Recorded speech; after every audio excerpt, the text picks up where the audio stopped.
नमस्कार, आप देख रहे हैं न्यूज़ वन इंडिया। मैं हूं आपके साथ पंकज यादव। करते हैं बुलेटिन की शुरुआत लखनऊ के साथ, जहां पर उपचुनाव को लेकर आज से नामांकन और विधानसभा की 10 सीटों पर होने हैं उपचुनाव और बीजेपी ने अभी तक प्रत्याशियों की नहीं की है घोषणा। उपचुनाव के लिए अधिसूचना आज जारी होगी। सपा बसपा ने कुछ ही सीटों पर उतारे हैं प्रत्याशी। सपा ने इंडी गठबंधन के तहत कांग्रेस को 2 सीटें दी हैं। 25 अक्टूबर तक दाखिल किए जा सकेंगे पर्चे। 28 अक्टूबर को दाखिल पर्चों की जांच होगी। 30 अक्टूबर तक नाम वापस लिए जा सकेंगे और 13 नवंबर को मतदान, जबकि 23 नवंबर को मतगणना होगी। तो बड़ी खबर आपको बता रहे, जहां पर सपा बसपा ने कुछ ही सीटों पर प्रत्याशी उतारे हैं। सपा ने इंडिया गठबंधन के तहत कांग्रेस को 2 सीटें दी हैं। साथ ही आपको ये भी बता दें कि 25 अक्टूबर तक दाखिल किए जा सकेंगे पर्चे। इसी के साथ आपको ये भी बता दें कि उपचुनाव को लेकर 28 अक्टूबर को दाखिल पर्चों की फिलहाल जांच होगी और उसके बाद अगर बात करें तो 30 अक्टूबर तक नाम वापस लिए जा सकेंगे। और साथ ही आपको ये भी बता दें कि 13 नवंबर को मतदान इन सीटों पर, जबकि 23 नवंबर को मतगणना होगी। तो बड़ी खबर लखनऊ से, जहां पर उपचुनाव को लेकर आज से नामांकन प्रक्रिया जो है वो शुरू होगी। और साथ ही आपको बता दें कि विधानसभा की 10 सीटों पर होने हैं उपचुनाव। और ऐसे में आपको ये भी जानकारी दे दें कि बीजेपी ने फिलहाल अभी तक प्रत्याशियों की घोषणा नहीं की है। और कुल मिलाकर अगर बात करें तो उपचुनाव के लिए अधिसूचना आज जारी होगी। और ज्यादा जानकारी के लिए हमारे संवाददाता एसके वाजपेयी हमारे साथ में जुड़ चुके हैं। एसके, अगर बात करें, क्योंकि उपचुनाव को लेकर जिस तरीके से तारीखों का ऐलान हो चुका है, उसके बाद अब जो है अधिसूचना जारी होगी आज। और कुल मिलाकर चाहे सपा की बात करें या बसपा की बात करें, कुछ सीटों पर प्रत्याशी उतार दिए, लेकिन बीजेपी ने अभी तक नहीं प्रत्याशियों के नाम का ऐलान किया।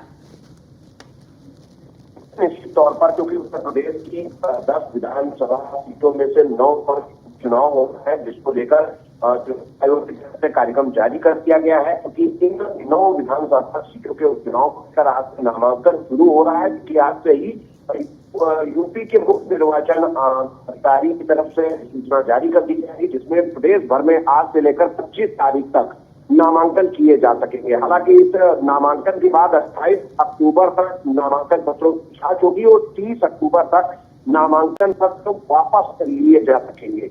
इस पूरे मामले तो निर्वाचन आयोग है वो पूरी तरीके से अपनी कार्रवाई को आगे बढ़ा रहा है। हालांकि अगर हम इस पूरे सिनेरियो को देखेंगे तो भारतीय जनता पार्टी की तरफ से अभी एक भी सीट पर प्रत्याशी घोषित नहीं किया गया है। वहीं समाजवादी पार्टी की तरफ से अब तक 6 प्रत्याशी घोषित किए जा चुके हैं और 2 सीटें कांग्रेस को गठबंधन के तहत दी जा चुकी हैं। तो ऐसे में अब कहीं न कहीं बसपा और बीजेपी दोनों दलों के ऊपर दबाव जरूर होगा, ताकि नामांकन प्रक्रिया शुरू होने के साथ ही बीजेपी भी अपने प्रत्याशियों को घोषित करे, ताकि उनको भी क्षेत्र में प्रचार करने का मौका मिले।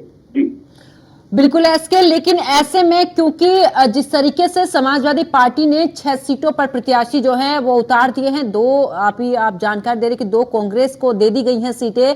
और ऐसे में अगर यहाँ पर मुकाबले की बात की जाए तो ऐसे में क्या लगता है कितना कड़ा मुकाबला नजर आ रहा है? क्योंकि 27 का चुनाव भी अगर हम देखें तो इसी के साथ में 27 पर भी सभी की निगाह है इसके बाद सीधे।